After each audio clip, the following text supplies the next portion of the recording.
Hello friends, कैसे हो आप सब लोग। आई होप आप सभी लोग अच्छे होंगे। इस क्लास में यूपी ट्रिपल एससी पेट के प्रीवियस ईयर क्वेश्चन करेंगे जो कि आपके एग्जाम में पूछे गए हैं।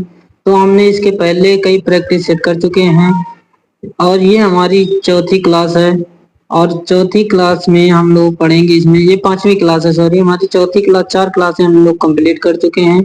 और इस क्लास में हम अगला क्वेश्चन पढ़ेंगे। अगला क्वेश्चन है हमारा, भारत में गरीबी का आकलन किसके द्वारा किया जाता है। जो भारत में गरीबी का आकलन है वो किसके द्वारा किया जाता है। पहला ऑप्शन है राष्ट्रीय गरीबी आयोग, दूसरा ऑप्शन है राष्ट्रीय सांख्यिकी आयोग, तीसरा ऑप्शन है नीति आयोग का कार्यदल, चौथा ऑप्शन है राष्ट्रीय योजना आयोग और लास्ट ऑप्शन है हमारा उपयुक्त में से कोई नहीं। तो आप लोग कमेंट करिए जो भारत में गरीबी का आकलन है वो किसके द्वारा किया जाता है। तो आप लोग कमेंट करिए इस क्वेश्चन का राइट आंसर क्या हो जाएगा। तो इस क्वेश्चन का राइट आंसर हो जाएगा नीति आयोग का कार्यदल के द्वारा गरीबी का आकलन किया जाता है। किसके द्वारा किया जाता है? नीति आयोग का कार्यदल के द्वारा गरीबी का आकलन किया जाता है। आगे बढ़ते हैं, अगला क्वेश्चन क्या है हमारा। अगला क्वेश्चन है हमारा, निम्नलिखित में से कौन सा क्षेत्रीय ग्रामीण बैंक का कार्य नहीं है। आपको ये बताना है कि क्षेत्रीय ग्रामीण बैंक का कार्य नहीं है। तो पहला ऑप्शन है लघु एवं सीमांत कृषकों को साख प्रदान करना। जो लघु एवं सीमांत कृषक हैं उनको क्या करना? साख प्रदान करना। दूसरा ऑप्शन है ग्रामीण क्षेत्रों में सामान्य लोगों को साख प्रदान करना। तीसरा है अनुसूचित व्यापारिक बैंकों का पूरक ज्ञान होना।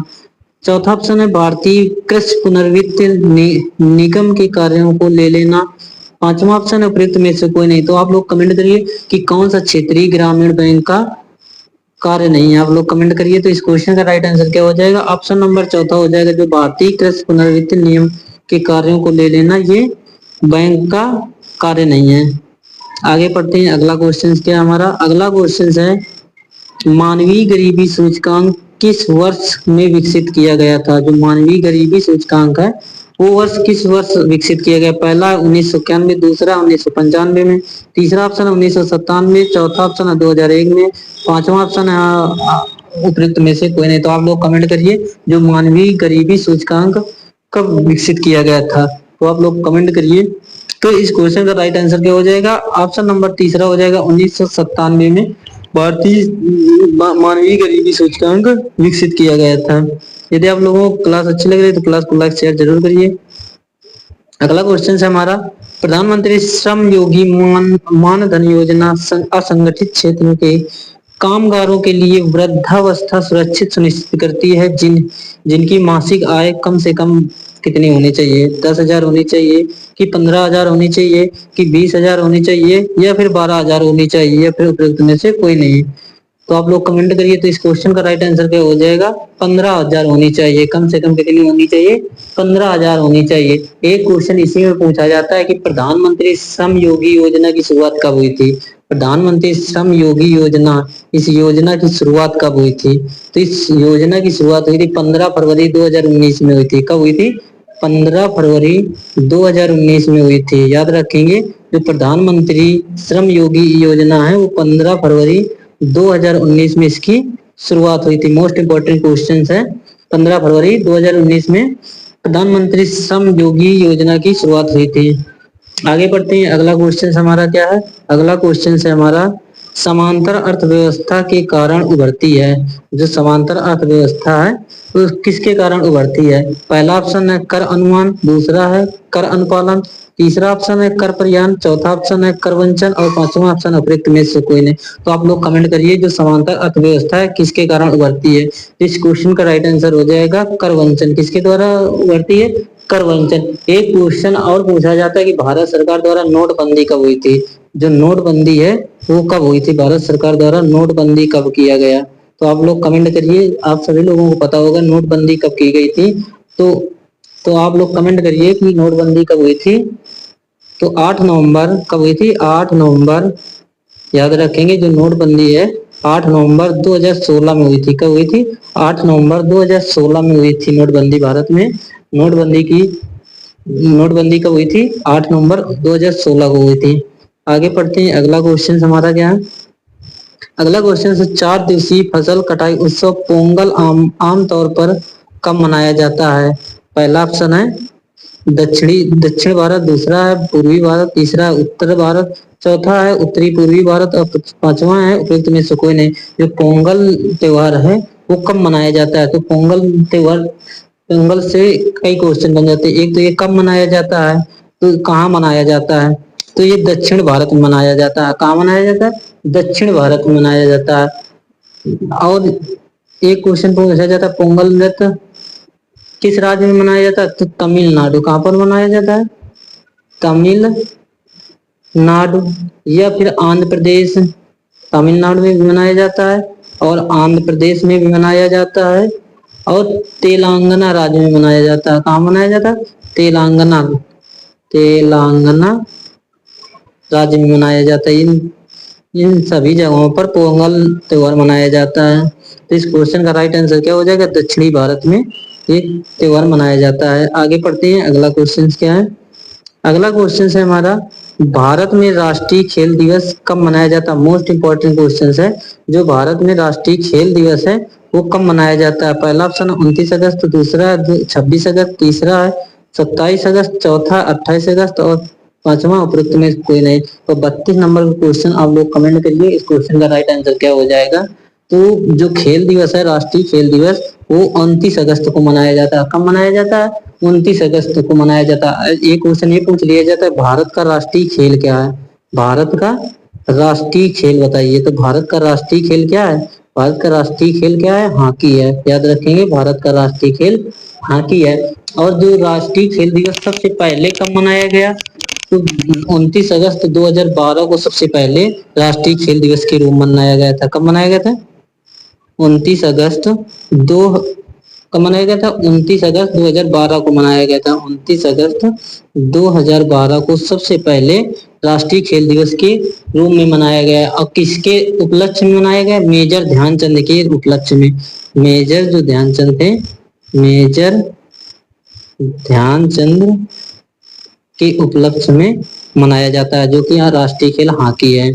और सबसे शुरुआत कब हुई थी? 29 अगस्त 2012 में सबसे पहले राष्ट्रीय खेल दिवस के रूप में मनाया गया था। तो इस क्वेश्चन का राइट आंसर क्या हो जाएगा? इस क्वेश्चन का राइट आंसर हो जाएगा ऑप्शन नंबर पहला, 29 अगस्त। आगे बढ़ते हैं, अगला क्वेश्चन क्या है?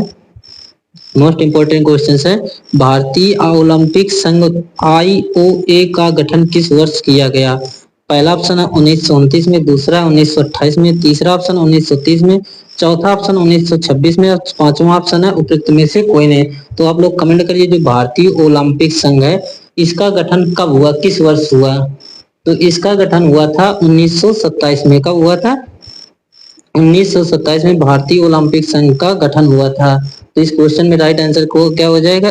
उनमें से कोई नहीं, उपयुक्त में से कोई नहीं। याद रखेंगे, जो भारतीय ओलंपिक संघ का गठन कब हुआ था? 1927 ईस्वी में हुआ था। आगे पढ़ते हैं, अगला क्वेश्चन क्या है? अगला क्वेश्चन है, सीबीआई का पूरा नाम बताना है। जो सीबीआई का फुल फॉर्म क्या होता है ये बताना है। पहला है central board on issues related to caste, दूसरा ऑप्शन है central bureau of investigation and committee, तीसरा ऑप्शन है central board of information and communication, चौथा ऑप्शन है central board of indirect tax and custom, पांचवा ऑप्शन है उपयुक्त में से कोई नहीं। जो सीबीआई का फुल फॉर्म होता है वो होता है central board of indirect tax and custom. क्या होता है? Central board of indirect tax and custom होता है। याद रखेंगे, मोस्ट इंपॉर्टेंट क्वेश्चन है। क्या होता है? Central board of indirect tax and custom होता है सीबीआई का पूरा नाम। आगे पढ़ते हैं, अगला क्वेश्चन हमारा क्या है? अगला क्वेश्चन है हमारा, निम्नलिखित में से कौन सा कर्नाटक का एक शहर नहीं है? पहला ऑप्शन है चिकमंगलुरु, दूसरा है बीजापुर, तीसरा है चित्रदुर्ग और चौथा है भुसावल और पांचवा उपयुक्त में से कोई नहीं। आपको ये बताना है कि जो कर्नाटक शहर है जो हमारा, वो एक शहर नहीं है, इनमें से कौन सा नहीं है? तो आप लोग कमेंट करिए। तो इस क्वेश्चन का राइट आंसर क्या हो जाएगा? भुसावर हो जाएगा। क्या हो जाएगा? भुसावर हो जाएगा। जो भुसावर शहर है वो महाराष्ट्र के जलगांव जिले में स्थित है। कहाँ पर है? महाराष्ट्र के जलगांव जिले में स्थित है। जलगांव जिले में स्थित है। जलगांव जिले में स्थित है। जो भुसावल है हमारा महाराष्ट्र के जलगांव जिले में स्थित है। तो इस क्वेश्चन का राइट आंसर क्या हो जाएगा? भुसावल हो जाएगा। आगे पढ़ते हैं। अगला क्वेश्चन क्या है हमारा? अगला क्वेश्चन है हमारा, निम्नलिखित में से कौन सा देश क्षेत्रफल की दृष्टि से भारत का सबसे छोटा पड़ोसी देश है? ये बताना है। सबसे पड़ोसी देश के बारे में आपको बताना है। तो पहला ऑप्शन है मालदीव, दूसरा है नेपाल, तीसरा है बांग्लादेश, चौथा है अफगानिस्तान, पांचवा है उपरोक्त में से कोई नहीं। तो क्षेत्रफल की दृष्टि से सबसे छोटा पड़ोसी देश बताना है। ये सभी पड़ोसी देश हैं। भारत के पड़ोसी देश मालदीव भी हो गया, बांग्लादेश भी हो गया, नेपाल भी हो गया, अफगानिस्तान भी हो गए। अब क्षेत्रफल की दृष्टि से सॉरी, आपको ये बताना है कि सबसे छोटा पड़ोसी देश क्या है, कौन सा है। तो भारत का सबसे पड़ोसी देश जो कि क्षेत्रफल की दृष्टि से है वो मालदीव है। मालदीव से एक क्वेश्चन बन जाता है कि मालदीव की आधिकारिक भाषा क्या है? मालदीव की आधिकारिक भाषा क्या है? तो इसकी आधिकारिक भाषा द्विवेही है। क्या है? मोस्ट इंपॉर्टेंट क्वेश्चन है। मालदीव की आधिकारिक भाषा द्विवेही है। और यदि खेल पूछा जाए कि राष्ट्रीय खेल क्या है, तो फुटबॉल है। मालदीव का राष्ट्रीय खेल क्या है? फुटबॉल है। मोस्ट इंपॉर्टेंट क्वेश्चन है। मालदीव का राष्ट्रीय खेल फुटबॉल है। और राजधानी पूछी जाए तो इसकी राजधानी, मालदीव की राजधानी क्या है? माले है। मोस्ट इंपॉर्टेंट क्वेश्चन है। इससे कई क्वेश्चन बन जाते हैं। मालदीव की भाषा द्विवेही है और राष्ट्रीय खेल फुटबॉल है, और राजधानी पूछा जाए तो माले हो जाएगी। आगे पढ़ते हैं। अगला क्वेश्चन क्या हमारा? अगला क्वेश्चन है हमारा, दगोखा की शासकीय भाषा है। दगोखा किस देश की शासकीय भाषा है या आधिकारिक भाषा है? पहला ऑप्शन है इंडोनेशिया, दूसरा है कंबोडिया, तीसरा है भूटान, पांचवा चौथा है म्यांमार और पांचवा है उपरोक्त में कोई से। जो जोगखा है हमारा, वो किस देश की भाषा है? तो इस क्वेश्चन का राइट आंसर क्या हो जाएगा? ऑप्शन नंबर तीसरा हो जाएगा भूटान देश। जो भूटान की आधिकारिक शासकीय भाषा है वो क्या है? जोगखा। क्या है? जोगखा है। यदि राष्ट्रीय खेल इसका पूछा जाए, भूटान का राष्ट्रीय खेल पूछा जाए तो तीरंदाजी है। क्या है? भूटान देश का राष्ट्रीय खेल तीरंदाजी है। मोस्ट इंपॉर्टेंट क्वेश्चन है। और इसकी राजधानी थिम्पू है। सभी लोगों को पता होगा भूटान देश की राजधानी थिम्पू है। और राष्ट्रीय खेल तीरंदाजी हो जाएगा। और राष्ट्रीय पशु यदि पूछा जाए, भूटान देश का राष्ट्रीय पशु क्या है? तो राष्ट्रीय पशु है तकिन। भूटान का राष्ट्रीय पशु क्या है? तकिन है। मोस्ट इंपॉर्टेंट क्वेश्चन है। आगे पढ़ते हैं। अगला क्वेश्चन क्या है?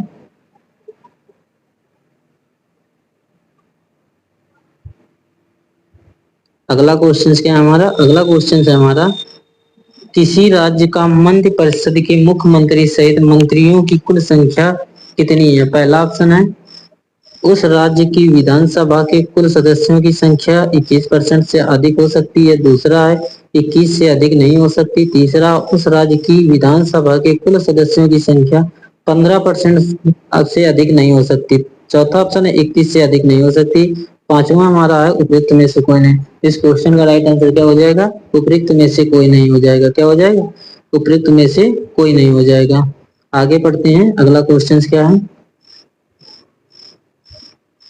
अगला क्वेश्चन है हमारा 39 नंबर का क्वेश्चन है, भूक्षरण किसके द्वारा रोका जा सकता है? पहला है पक्षी जनसंख्या बढ़ाकर, दूसरा है वनारोपण करके, तीसरा वनस्पति हटाकर, चौथा है अतिचराई द्वारा, पांचवा उपयुक्त में से कोई नहीं। जो भूक्षरण होता है उसको किसके द्वारा रोका जा सकता है? वनों का रोपण करके। वन लगाकर हम भूक्षरण को रोक सकते हैं, ना कि वनस्पति को हटाकर, ना कि पक्षियों की जनसंख्या बढ़ाकर, ना कि अतिचराई द्वारा। तो भूक्षरण किसके द्वारा रोका जा सकता है? वन रोपण के द्वारा हम भूक्षरण को रोक सकते हैं। आगे पढ़ते हैं। अगला क्वेश्चन क्या है हमारा? अगला क्वेश्चन है, आर्थिक सर्वेक्षण किसके द्वारा प्रकाशित होता है? पहला ऑप्शन है रिजर्व बैंक ऑफ इंडिया द्वारा, तीसरा है योजना आयोग द्वारा, तीसरा है वित्त मंत्रालय द्वारा, चौथा है भारतीय सांख्यिकी संस्थान द्वारा, पांचवा है उपयुक्त में से कोई नहीं। तो आप लोग कमेंट करिए। जो 40 नंबर का क्वेश्चन है, तो उस क्वेश्चन का राइट आंसर क्या हो जाएगा? तो जो आर्थिक सर्वेक्षण होता है उसको वित्त मंत्रालय द्वारा क्या किया जाता है? प्रकाशित किया जाता है। किसके द्वारा प्रकाशित किया जाता है? वित्त मंत्रालय द्वारा प्रकाशित किया जाता है। तो आज के लिए इतने ही क्वेश्चन करते हैं। मिलते हैं नेक्स्ट क्लास में। Bye bye, take care.